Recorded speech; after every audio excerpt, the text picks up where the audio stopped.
네, 이번 시간은 사기 강박에 의한 의사없이 하자 있는 의사없이에 대해서 공부를 해보도록 하겠습니다. 사기 강박에 의한 의사없이를 뭐라고 한다? 하자 있는 의사없이다 이렇게 말을 한다. 이제 이런 거예요. 우리가 지금까지 의사와 표시가 일치하지 않는 경우 요거를 알고 하면 비진의 표시라고 공부를 했고요. 알고 짜고 하면 통정어의 표시. 그래서 가짜 표시를 한 거죠. 가장매매 같은 것이 그렇습니다. 근데 그걸 모르고 한 거예요. 그러면 착오가 된다. 그래서 의사와 표시가 일치하지 않는데 그걸 표의자가 알고 했을 때 비진의 표시, 상대방과 알고 짜고 하면 통정어의 표시, 모르고 하면 착오로 인한 의사없이 이렇게 한다는 것이다. 근데 이제 여기까지 되는데 지금 여기는 뭐냐 그러면 의사와 표시가 일치하는 거예요. 의사와 표시가 일치하는데 의사 형성 과정에 사기 강박 같은 하자가 있는 거예요. 요거를 하자 있는 의사표시 이렇게 말한다. 의사와 표시는 일치하는데 그 의사 형성 과정에 사기 강박 같은 하자가 있는 것을 말한다. 먼저 사기 한번 생각해 보자고요. 사기. 실제로 이런 사건들이 좀 있었는데 판례가 문제됐던 사건 중에 이런 게 있어요. 가짜 백수호를 진짜 백수호라고 속여서 판 거예요. 비슷하게 생겼대요. 비슷하게. 그래서 야, 이거 가짜 백수호인데 뭐 자기는 지금 알고 있는 거예요. 가짜 백수호인데 진짜 백수호다. 이거 드시면 진짜 좋아요. 막 그러니까 만약에 봐보세요. 그거를 갑이 그렇게 하니까 을이 그걸 100만 원어치 샀다고 보자고요. 100만 원어치 가짜 백수호 계약을 맺은 거예요. 근데 을 입장에서 보면 내가 100만 원어치 그거 사야지 의사 결정하고 그대로 또 표시해서 산 거잖아요. 그런데 그 마음을 먹는데 뭐가 있었어? 하자, 즉 사기가 있었던 거죠. 사기를 당해서 그 의사를 결정하고 표시를 한 거예요. 이게 사기에 의한 의사표시, 하자 있는 의사표시 이렇게 될 수 있는 것이다. 우리 또 이런 것들도 있을 수 있죠. 가짜 정보인데 가짜 정보를 이용해서 야 여기 곧 뭐 들어온다, 전철역 들어온다 막 사기치니까 진짜 정보면 그게 아니죠. 사기가 아니지. 근데 가짜 정보를 가지고 막 사기를 치니까 오 진짜? 그래서 그걸 좀 더 비싼 값에 그 건물을 샀다고 생각을 해보자고요. 이건 사기가 있었던 거죠. 사기를 당하지 않았으면 그걸 그렇게 안 샀죠. 근데 이런 경우에 어떻게 할 것이냐 이거예요. 이런 경우에 사기 당한 사람은 요거 의사표시가 있지만 뭘 갖는다? 취소할 수 있다 이렇게 말한다. 그래서 취소할 수 있는 것을 한다. 취소권이 인정돼. 근데 이제 취소를 하게 되면 그 계약이 처음부터 무효가 돼버려. 소급해서 무효가 된다 이렇게 말을 한다. 그래서 취소하게 되면 소급해서 무효가 된다. 네, 이렇게 되죠. 이렇게 되고요. 강박 한번 생각을 해보자고요. 강박. 근데 강박이란 말 자체가 무슨 강박증 이런 거 아니에요. 요건 그냥 이렇게 읽어보세요. 강한 압박. 강한 압박을 받으면 사람이 어떻게 될까요? 사람이 쫄죠. 겁이 나죠. 겁이 나서 뭘 한 거야. 이게 강박이에요. 이런 거 한번 생각해 볼까요? 좀 더 가벼운 걸로 사실 우리 어렸을 때는 좀 무서운 사람들이 있었어요. 무서운 사람들이 버스에 타서 이래가지고 좀 건장한 분이 타서 문신도 보여주면서 나 지금 그 학교에서 나온 지 교도소에서 나온 지 일주일 됐는데 나 자력갱생하기 위해서 돈이 좀 필요하다. 이 껌 좀 사달라. 그러면서 껌을 막 2,000원, 3,000원에 파는 거예요. 아이씨. 근데 사고 싶지는 않죠. 지 자력갱생하는데 왜 내가 협조를 해야 돼. 그냥 지가 살면 되지. 열심히 일하면 되지. 그렇잖아요. 그런데 안 하면 한 대 맞을 것 같아. 쪽팔릴 일이 생길 것 같아. 겁이 나네. 그래서 겁이 나서 할 수 없이 샀어. 이게 강박에 의한 의사표시다. 강압적으로 산 거죠. 아니 뭐 그거 안 산다고 맡기야겠어요? 근데 맞을지도 모른다는 불안감, 겁이 나잖아요. 그래서 했어.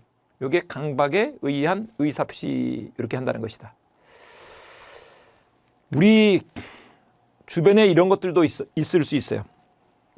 야, 너 이거 만약에 나한테 안 하면 그거 너 네가 한 일을 내가 다 알고 있어. 내가 고소할 거야. 고발할 거야. 이렇게 해버리는 경우가 있을 수 있단 말이에요. 그럼 겁이 나잖아요. 겁이 나서 뭔가 했어. 팔았어. 샀어. 요게 강박에 의한 의사표시가 된다. 고소고발하겠다니까. 네, 됐죠. 뭐 그냥 간단히 말하면 야, 네가 한 일 다 알고 있어. 그럼 겁나잖아요. 아니, 그러니까 사람이 뭐 죄 짓고는 못 산다 그러는데 사실 죄 안 진 사람이 어디 있어요. 신호 위반이라도 다 했지 우리가. 근데 어쨌거나 그걸 내가 찔러버릴 거야? 그러면 겁이 나잖아요. 그래서 뭔가 했어. 이런 게 강박에 의한 의사표시다. 그러면 근데 나중에 이제 어떻게 할 수 있느냐? 취소할 수 있다는 거죠. 취소를 하게 되면 처음부터 무효가 돼. 소급해서 무효. 요건 뭐냐 그러면 일단 이때 계약을 한 거예요. 계약을 했는데 유효예요. 유효. 일단 유효야. 근데 이제 요거를 취소를 했어. 취소를 하게 되면 어떻게 되느냐? 요렇게 처음부터 무효가 된다. 이렇게 된다는 거죠. 해를 바꿔서 좀 설명드려 볼게요. 요게 1월 10일 날 계약을 맺었는데 취소를 3월 10일 날 한 거예요. 그러면 1월 10일부터 3월 10일 취소하기 전까지는 그 계약이 일단 유효인데 취소를 해버리면 아예 처음부터 1월 10일부터 그 계약이 무효가 된다고. 그 처음부터를 소급이라고 한다고요. 그래서 소급해서 무효가 된다 이렇게 말한다. 네, 이렇게 된다는 거죠. 그런데 이런 경우도 있을 수가 있어요. 우리 이제 이런 걸 한번 생각해 보자고요. 부동산에서 갑한테 이렇게 한 거야. A라는 부동산 제3자라고 보자고요. 부동산에서 매도인한테 얘기를 한 거야. 지금 팔아야 돼. 지금 안 팔면 나중에 너 손해가 생길 수가 있어. 그래서 갑이 을한테 팔았다고 생각해 보자고요. 팔았는데 그 사기 당해서 그냥 팔아버린 거야. 또 이런 경우 한번 생각해 보자고요. 또 이런 거죠. 네가 한 일을 내가 다 알고 있어.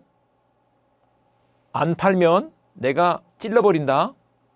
고소해버린다. 고발해버린다. 이러니까 갑이 을한테 팔았다는 거예요. 근데 막 긁고 났더니 호재가 생기면서 막 값이 뛰네. 이런 경우 생길 수 있잖아요. 이런 것을 뭐라고 하냐? 일단 부동산은 갑을이 아니니까 갑을이 아닌 사람을 뭐라고 한다? 제3자. 부동산이 제3자가 되는데 제3자가 사기 강박을 했을 때 그냥 취소할 수 있다. 그러면 어떤 문제가 생기느냐? 봐보세요. 갑이 을한테 팔았는데 뭐 이걸 이제 10억이라고 보자고요. 10억짜리 매매 계약을 맺었어.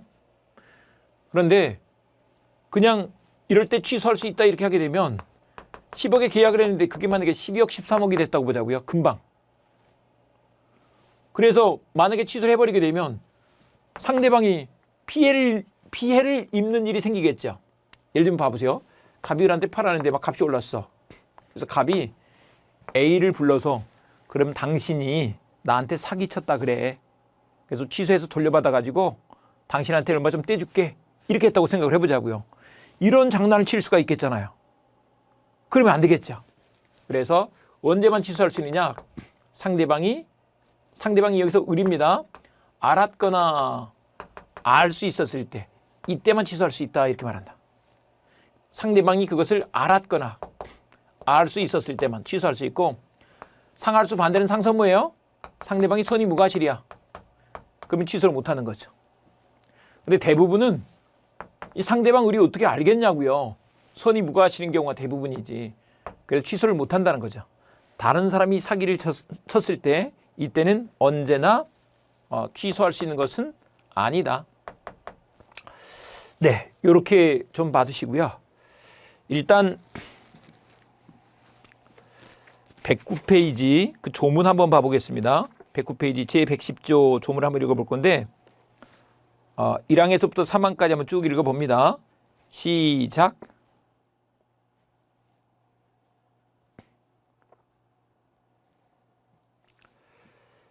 (1항은) 이거예요. 사기나 강박. 사기나 강박은 같은 게 아니에요. 사기는 사기친 거고 강박은 강한 압박, 강압적으로 한 거예요. 그래서 의사표시를 했어. 그러면 취소할 수 있다고요. 그 다음에 2항에서 상대방 있는 의사표시에 관하여 제3자가 사기나 강박을 행한 경우에는 제3자 동그라미, 상대방 상 동그라미, 알았거나 알 동그라미, 알 수 있었을 경우에 하나요. 수 동그라미, 취소 동그라미. 지금 요거 절대 외우는 거 아니에요. 다시 말씀드립니다. 외우려고 하시면 안 된다니까요. 그냥 요거는 읽고 그냥 나중에는 버리고 가는 거예요. 제가 강의할 때 이런 얘기 많이 하는데 나중에 가면 막판에 가면 제가 이제 얇은 자료로 이걸 올려드려요. 정리해드려. 제 밴드 민법은 민열이라는 밴드에 가시면 그런 자료 올라가 있는 것들을 보실 수 있는데 어쨌거나 이런 식으로 정리해드리고 또 여러분들 수업으로도 다 정리를 해드린단 말이에요. 그러니까 이 책들은 그냥 로켓이에요. 로켓, 투진 로켓. 얼마 전에 우리나라에서 로켓 쏘아 올렸죠. 절반의 성공을 했다는데 1단 분리, 2단, 3단 이렇게 버리면서 가는 거예요. 그리고 나중에 가면 이제 정말 핵심만 남는 거죠. 그것만 가져가는 거예요. 그러니까 인문 강의는 그냥 인문으로 끝내야 돼. 인문으로. 그러니까 이걸 막 암기하려고 이렇게 하시면 안 돼요. 그냥 처음에는 친해지는 시간이다 이렇게 생각하시고 그냥 봐주시면 된다. 그래서 근데 이제 이렇게 말씀드리는 것은 상대방이 알았거나 알 수 있었을 때만 지금 뭐 공부하라고 한다기보다는 이거 이제 훈련하는 거예요. 상할 수 있을 때만 취소할 수 있어. 네, 이런 얘기입니다. 나머지 취소는 손해치삼되게 대항하지 못한다 이렇게 돼 있죠. 그 내용은 똑같고요. 밑에 2번에 사기에 의한 의사표시 가시면 여기다 동그라미 쳐보겠습니다. 표의자가 타인의 기망에 의하여 기망 동그라미, 착오 동그라미, 의사표시 동그라미. 사기는 어떤 것이냐 그러면 이런 거예요.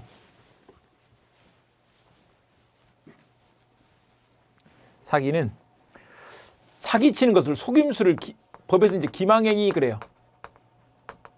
속임수 이렇게 생각하시면 됩니다. 가짜 백수호를 진짜 백수호인 것처럼 막 속여요. 그러면 착각을 하죠. 진짜 백수호야. 요건 100만 원어치 값어치가 있는 거야. 저희 아버님도 그랬었지만 노인분들이 그런 가짜 약들 많이 사시죠. 이 약 드시면 관광버스 대절해가지고 막 이런 거 많이 하시더라고요. 이 약 드시면 금방 일어섭니다. 금방 일어서요. 그러면서 진짜 어찌 보면 그냥 조금 더 과장하면 맹물인데 한약 냄새만 나게 해가지고 막 파는 거예요. 30만 원, 50만 원 막 이렇게 팔아. 그런 경우도 있잖아요. 그러니까 그런 속임수를 쓰니까 야, 내가 이 약 먹으면 그 성분이 있어서 금방 일어나겠지 착각하는 거죠. 그래서 질렀죠. 지르는 게 의사표시야. 네, 그래서 기망행위로 인해서 착오에 빠지고 착오에 빠져서 의사표시라는 거, 이런 것을 사기라고 한다. 네, 사기는 착오에 빠져서 하게 하는 것이니까 사기는 사기대로, 착오는 착오대로 취소할 수 있는 여지가 생겨요. 네, 어쨌거나 이렇게 되는 것이다. 그 다음에 한 장 넘어가서 보시면 110페이지. 여기는 이렇게 해놨어요. 일단 3번의 1번 여기 한번 봐보겠습니다. 3번의 1번은 타인의 강박행위에 의하여 강박행위 동그라미, 공포심 동그라미, 의사표시 동그라미, 그 겁주는 거, 이걸 강박행위다 이렇게 말한다.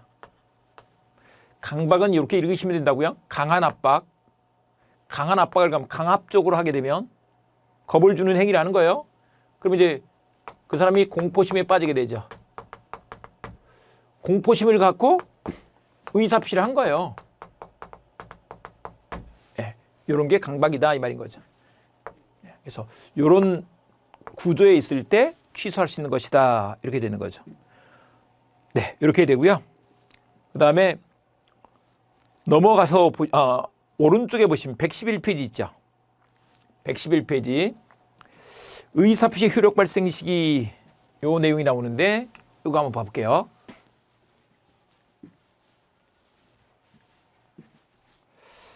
이게 도달주의 원칙 해놨는데 이런 걸 한번 봐볼게요. 예를 들면 이런 거요.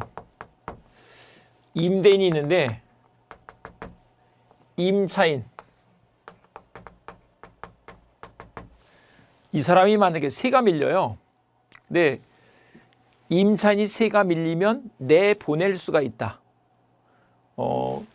계약이 유효인 중에 중간에 끊는 거 요거를 해지라고 한다. 계약을 해지한다라고 한다.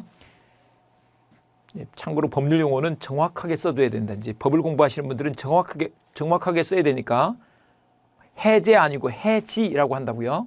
또 해제는 또 나중에 뒤에서 공부를 합니다. 중간에 그치는 것을 해지라 그래요. 그래서 해지를 하면 거기서 끝나는 거야. 예를 들면 이런 거죠. 이제 임대차 계약이 언제부터 언제까지 이렇게 돼 있는데 임대차 계약을 맺었어. 근데 세가 2번 밀리네.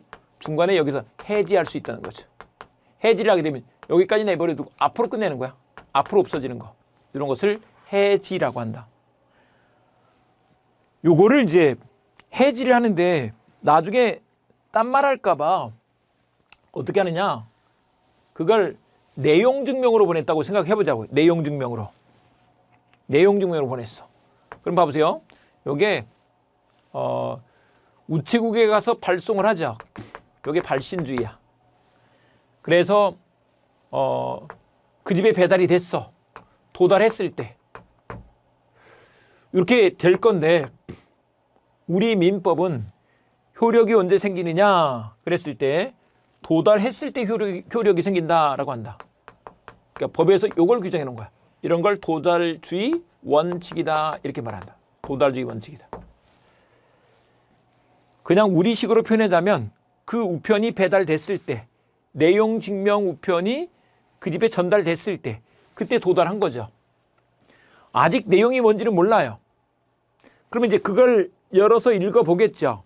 열어서 읽어보면 그 내용을 알겠죠. 그 아는 상태를 요지라고 한다. 요지. 요지 단계로 갈 건데 요지 가능한 상태가 되는 것을 말한다.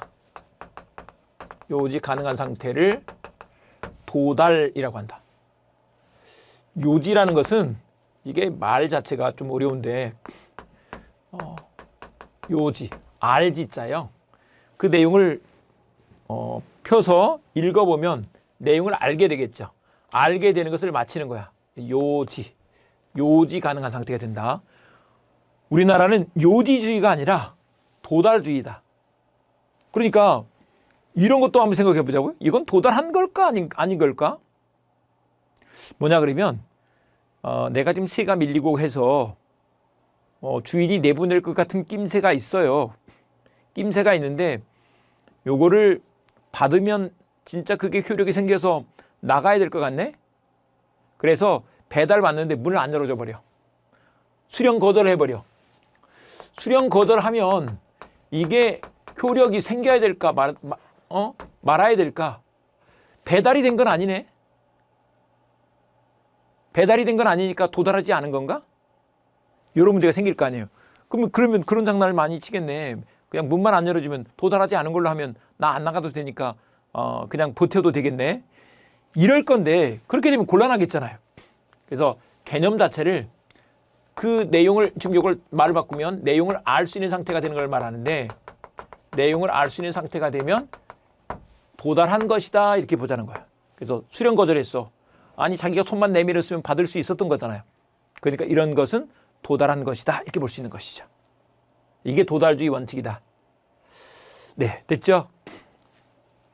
이렇게 된다. 그런데 어떤 경우는 발송할 때 이미 효력이 생기는 것도 있대.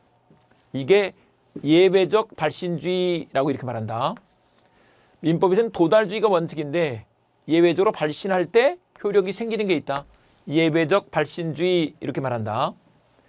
발신주의 하는데 요게 발송할 때 바로 효력이 생긴다는 거예요. 발송할 때 효력이 바로 생겨버려.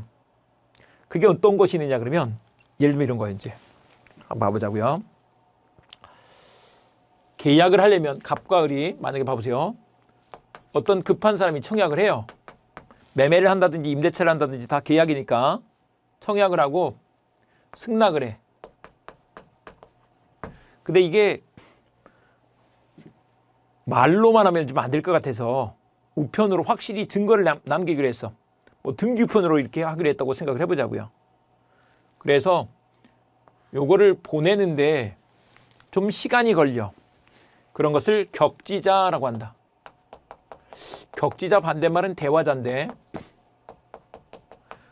우리 봐보세요. 말을 주고받으면 그냥 대화를 하고 있으면 뭐 과학적으로는 시간이 좀 걸리겠지만 말하는 순간 이미 상대방한테 전달이 돼버리잖아요. 의사표시가 이루어져 버렸죠.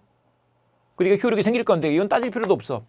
격지자는 땅지자예요. 땅에 간격이 있잖아요. 떨어져 있는 사람끼리는 시간이 걸리잖아요. 요거는 좀 시간이 걸리니까 어떻게 할 것인가 하는 문제가 있다. 근데 이제 이 격지자 대화자 개념을 장소적 거리적 개념이 아니라 거리적 개념이 아니고 시간적 개념으로 본다는 거죠. 그래서 같은 건물에 살아도 절대 말을 안 섞고 우편으로 주고받아. 그러면 시간이 좀 걸리잖아요. 격지자. 멀리 떨어져 있는 사람. 지금 여기가 만약에 이제 서울에서 저 제주도 있는 사람하고 계약을 맺는다라고 할지라도 전화통화를 아는 사람이라서 전화통화를 한단 말이에요.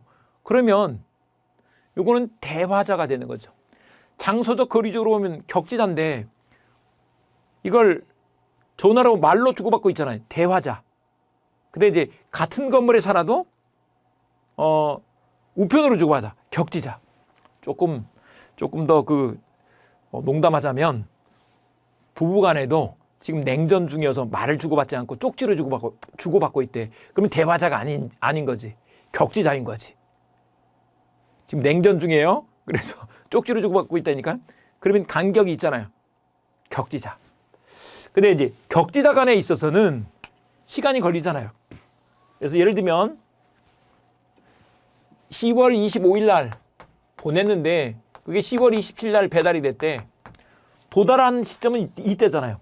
근데 계약이 성립한 시점은 25일이다. 이렇게 말해버린다. 그래서 격지자 간 계약에서 승낙은 발신주의다. 이렇게 말한다.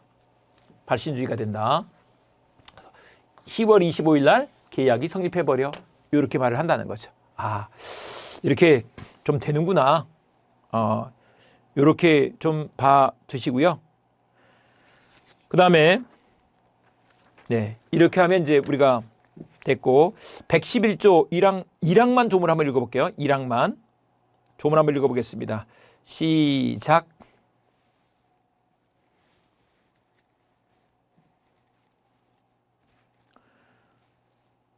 제111조 제1항에서 상대방 있는 의사표시는 그 통지가 상대방의 도달한 때로부터 그 효력이 생긴다. 도달한 때로부터 도달 동그라미.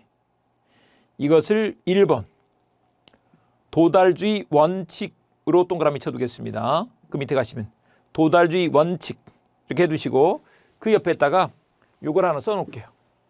예외적 발신주의. 우리 민법에 보면 예외적으로 발신주의가 적용되는 경우도 있어. 그건 또 나중에 볼 거예요. 예외적 발신주의도 있다. 네. 이렇게 해두시고 넘어가시면 제5장 법률행위 대리 편이 있는데 대리를 공부해 보도록 하겠습니다. 대리 이렇게 되어 있는데 이 대리가 매년 보통 두세 문제 정도 출제가 돼요. 두세 문제 정도. 그래서 그 대리편을 좀 알아두셔야 되는데 대리가 뭔지 한번 생각해 보자고요. 대리가 뭐냐 그러면 이렇게 되는데 우리 좀 친숙한 걸로 예를 들어 볼게요. 친숙한 걸로. 요즘에 가장 핫한 그룹이 BTS죠. BTS가 만약에 어떤 공연 업체하고 계약을 맺는다고 생각을 해보자고요. 그러면 BTS 뭐 여러 명이지만 그냥 한 팀이라고 생각해 보자고요. BTS 그 구성원들이 공연 업체하고 계약을 맺는 것보다 에이전트, 매니저가 계약을 맺는 것이 더 좋은 조건으로 계약을 맺을 수 있겠죠. 또 이런 거 한번 생각해 보자고요. 손흥민, 류현진 선수가 그 구단하고 입단 계약 아니면 연봉 협상을 한다고 생각을 해보자고요. 근데 그 입단 계약, 연봉 협상을 하는데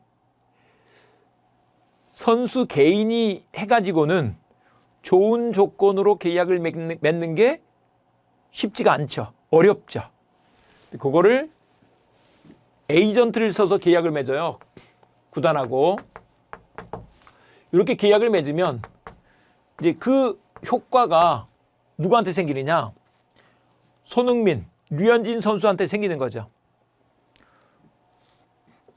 좀 더 친숙한 연예인으로 해볼까요? 군대 간 것 같긴 한데 박보검이라는 배우가 잘생긴 배우 있어요.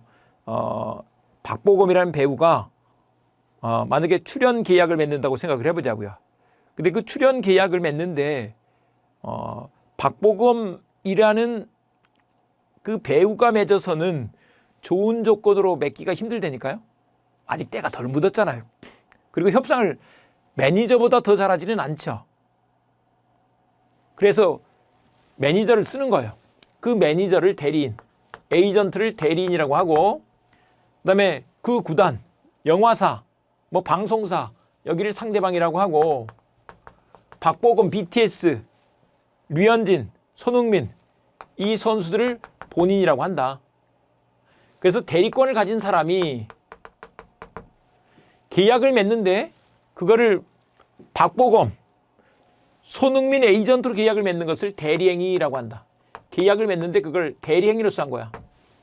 그러면 효과가 본인한테 생긴다는 거죠. 그래서 그 입단을 누가 하는 거예요? 그 입단을 손흥민, 류현진 선수가 하는 거죠. 그 출연을 박보검, BTS가 하는 거예요. 그래서 효과가 이렇게 생기는 것이다. 이렇게 되는 것입니다.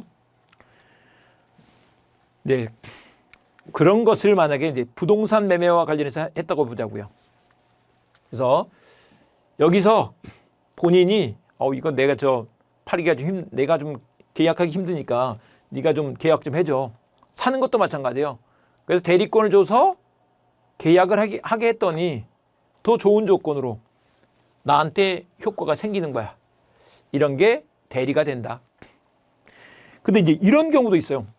각 집마다 거의 다 있는데 애들이 있으면 있어요. 우리 애가 학원을 가는데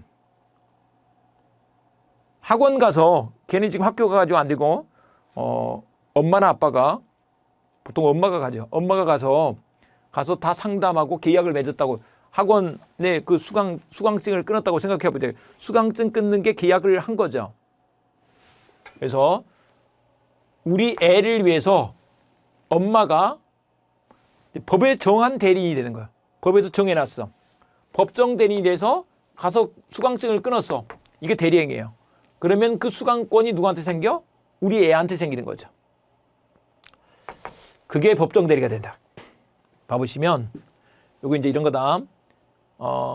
계약을 맺으라고 그래서 갑이 을한테 계약을 맺으라고 에이전트, 매니저한테 대리권을 임의로 줬어. 이걸 임의대리라고 한다. 임의대리.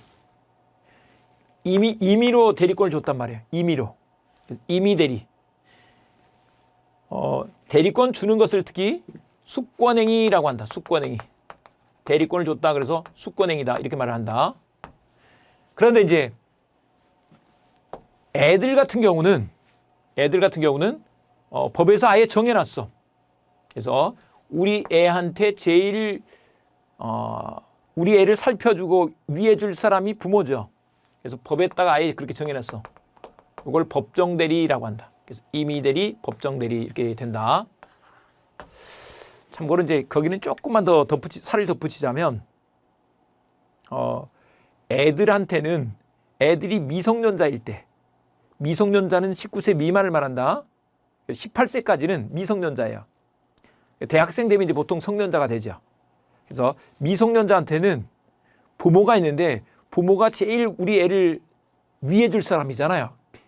그래서 부모한테 친권이라는 걸 줘요. 그래서 부모가 친권자가 되죠.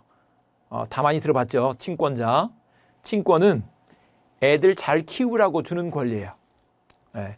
그 친권이 있는데 그 친권자를 법정 대리인으로 아예 정해놨죠. 법에서 정한 대리인이야. 그러니까 따로 애들이 우리한테 대리권을 준 게 아니죠. 그렇지만 우리 애한테 엄마 아빠는 법정 대리인이 되는 거야. 이렇게 되는 거죠. 물론 이제 우린 부동산 민법을 중심으로 할 거니까 애가 아직 어렸을 때는 무슨 뭐 법정 대리인으로서 무슨 뭐 부동산 매매 계약을 맺는다든지 이런 일은 거의 없겠죠. 주로 임의대리가 문제가 돼요. 임의대리 중심으로 볼 거예요. 그 다음에 이제 능동대리, 수동대리라는 것이 있는데 이건 뭐냐 그러면 능동대리는 대리인이 상대방하고 계약을 맺으면서 능동적으로 의사표시를 하는 거야. 그게 능동대리죠. 가서 막 의사표시를 하는 것입니다. 능동대리. 그런데 한편 가서 의사표시를 하기만 하겠냐고요. 의사표시한 것을 또 듣고도 와야 될 거 아니에요. 그게 수동대리다. 능동대리, 수동대리. 가서 의사표시를 하는 거예요. 근데 의사표시하는 것을 듣는 것도 하는 거, 받는 것도 하는 거. 이게 수동대리다. 그러면 이제 보통은 대리는 능동대리권과 수동대리권이 다 있는 거야. 둘 다 있다.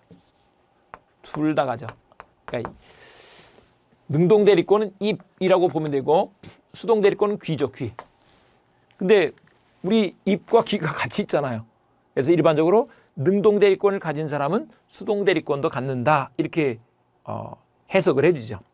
야, 너는 가서 말만 하고 듣는 사람은 또 따로 보내고 이럴 건 아니잖아요.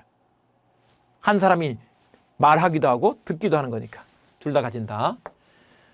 네, 그 다음에 또 한 가지가 뭐가 있느냐 그러면 이제 대리에는 대리권이 있는 사람이 계약을 맺는 게 일반적이겠죠. 그게 유권대리예요.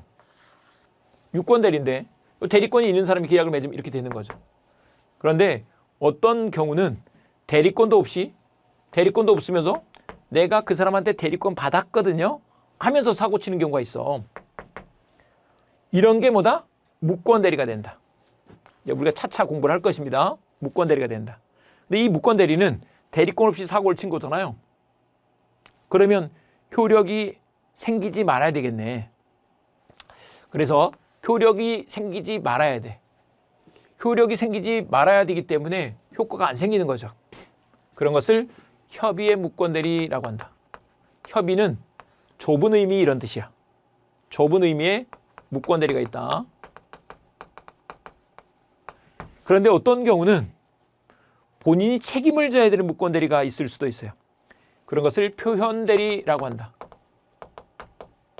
표현대리라고 하는데 요거 외울 필요 없어요. 나중에 뒤에 가시면 다시 한번 말씀드리도록 하겠습니다.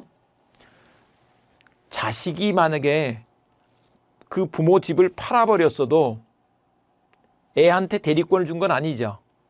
그러면 협의의 무권대리가 돼서 무효예요. 무효. 그러니까 안 넘겨도 되죠. 근데 이제 어떤 경우는 책임을 져야 되는 경우가 있어. 책임지는 무권대리를 표현대리라고 이렇게 한다. 근데 이제 대리는 이런 삼면관계가 반드시 있는 거죠. 대리의 삼면관계에서 이렇게 된다. 대리권, 대리행위, 효과 이렇게 간다. 대리권, 대리행위, 효과 이런 식으로 간다. 됐죠? 이게 대리의 삼면관계가 된다. 여기서 우리 113페이지 한번 봐보시면 이제 대리의 종류에서 다시 말씀드립니다만 요거 막 책을 읽으시면서 내 거로 다 하려고 하면 한도 끝도 없어요. 막 어렵고 막 공부하기 짜증나니까 오히려 그렇게 하지 말자고요. 처음에는 그냥 재밌게만 보시라고요. 113페이지 2번에 대리의 종류에서 1번 법정대리와 임의대리 이렇게 돼 있죠. 법정대리 동그라미, 법정의 동그라미, 임의대리, 임의 동그라미 이렇게 두겠습니다. 그 다음에 2번에 보시면 제목에만 동그라미십니다.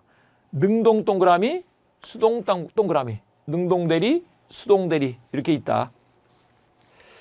넘어가시면 3번에 유권대리와 무권대리가 있죠. 여기서도 유권 동그라미, 무권 동그라미 이렇게 두겠습니다.